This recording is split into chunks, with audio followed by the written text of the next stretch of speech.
Hey guys, Figurecraft here, and today we're going to be going over the next saga in my Dragon Ball Z figure collection. Today we're going to be going over the Bobbity saga. Up first we have a Super Saiyan Gohan that would light up, but it's dead. You can hear it's barely got power, but it's not enough to flash. This is one of them light up figures.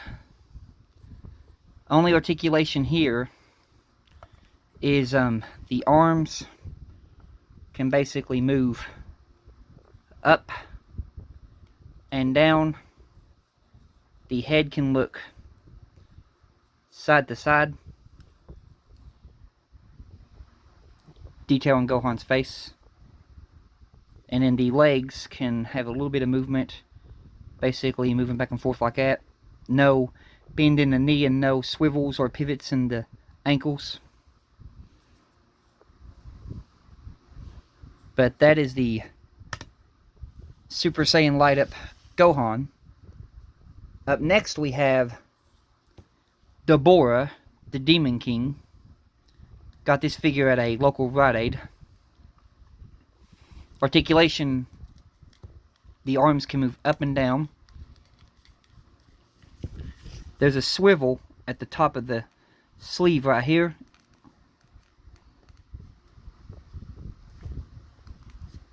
That one's really stiff and doesn't want to move anymore. We'll try this one. Yeah, there it is. There's a swivel at the top where the bicep is. There is no swivel in the wrist area, but the hole moving the arm makes up for that. There is no bend joints in the arm.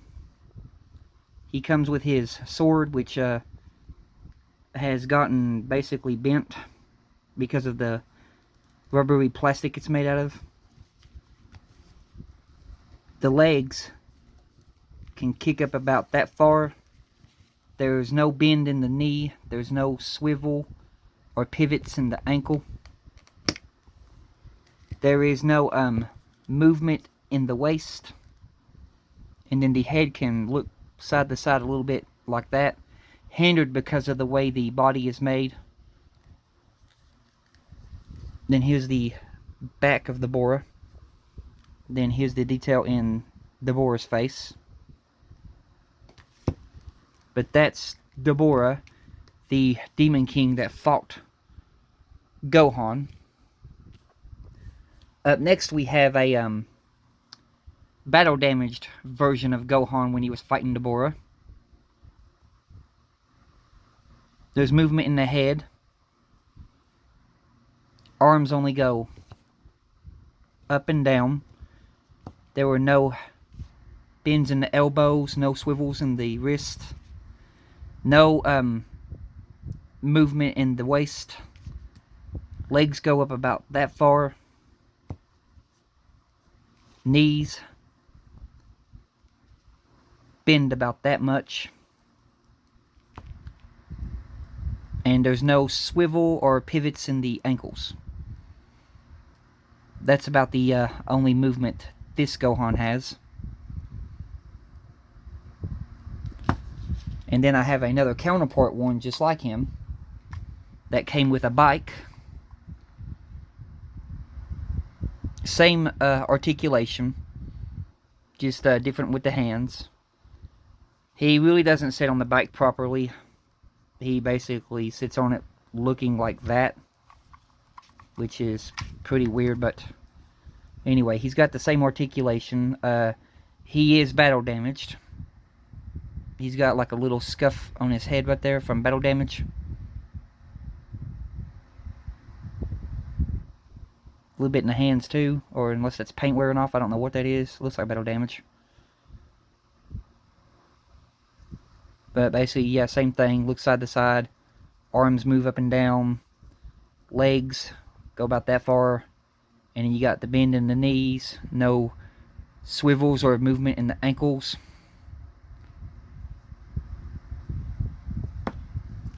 And he's got shiny gold hair compared to this Gohan right here.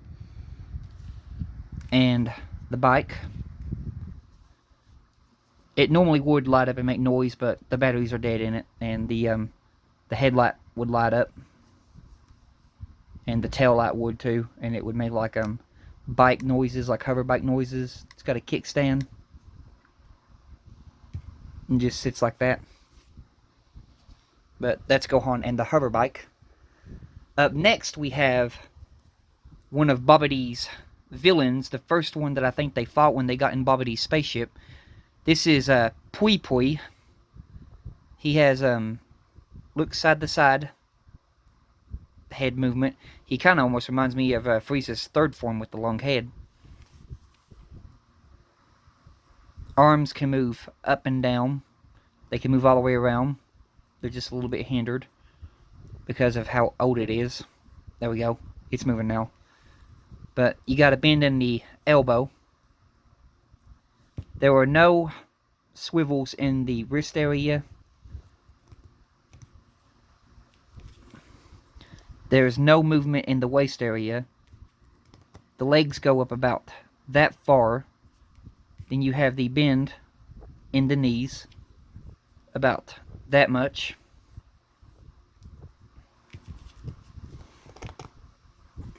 Then here's the back of him with his little horns sticking out of his back.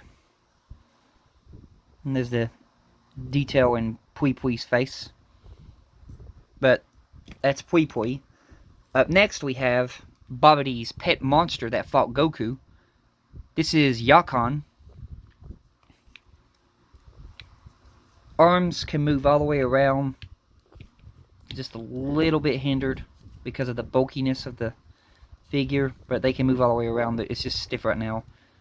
You got bend in the elbows, about that much. Goes down about that much.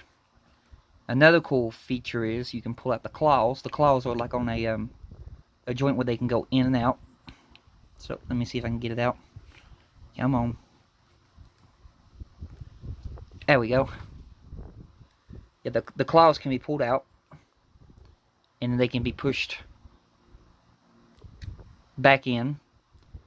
There's a swivel in the wrist area. You can see it. It just doesn't move much because of the claw gets in the way. But it is there. The head is made solid. The head does not move. There is a joint there, but I don't know if the body is movable or not, or if it has a swivel, or if that's just the way the body's made. I'll try it a little bit. I'm not going to force it if it doesn't work. And it's not working, so. But the arms, the legs can go up about that, like that, down. It even has a little hinge joint where the legs can basically go in and out, like that. There is no bend in the, right there. There's a downwards pivot right at the feet. And then there's also a swivel at the feet. And in the back of him, his tail's about broke off on me, but it's got a movement to where it can spin to go like that, or to go like that. I wouldn't advise spinning it because that's what caused it to loosen, and it's about broke off. There's the detail in Yokon's back. Detail in Yokon's face. His Majin M symbol is right there on his chest. And then up next we have the next villain that would have showed up by letting himself be possessed by Bobbity.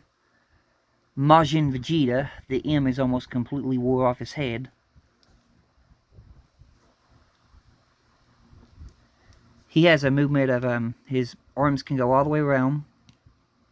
The joints are really loose in this one. There is no bend in the elbows. They're made solid. The arm can go up and down.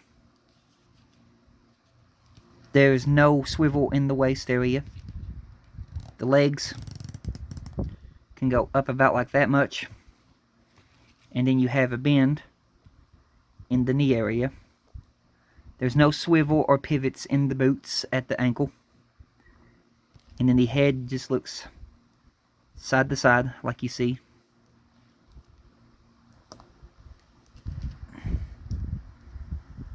But yeah, that is the regular Saiyan Majin Vegeta.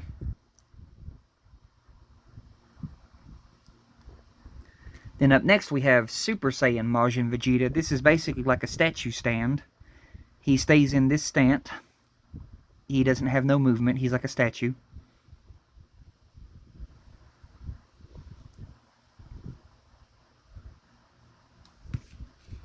But that's Super Saiyan Majin Vegeta. Then up next we have a Super Saiyan Goku. That's another figure statue.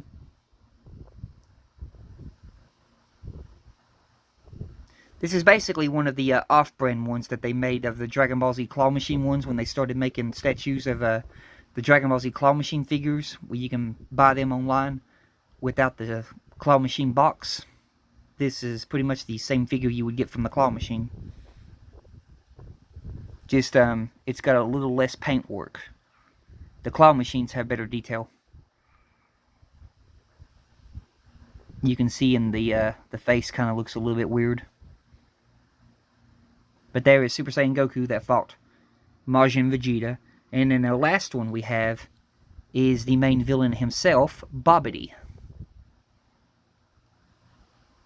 His head's bobbly because it's about to break off, but basically he has articulation to where his arms would move up and down. His arms are made out of rubber. There's no movement in the waist. There's no movement in the wrist. Feet only move back and forth, hindered because of the little cape skirt thingy he's got on. And the cape itself, if I can do this one-handed and not break his head off, hopefully I don't, the cape can come off. There we go. The cape comes off, it basically snaps on his shoulders like that. But here he is without his cape. And you can see right here how wobbly that head is. But he can basically look side to side a little bit. I'm not going to force it because of the wobbliness. But he can basically look side to side. About that much.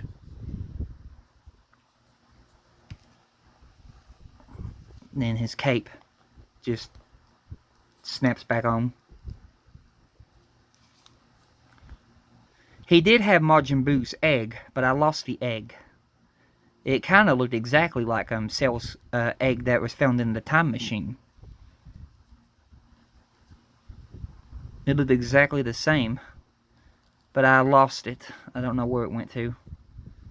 But that's going to do it for this Dragon Ball Z figure collection, and this was the Bobbity saga. And I will catch you guys in the next one, and you all have a blessed one, and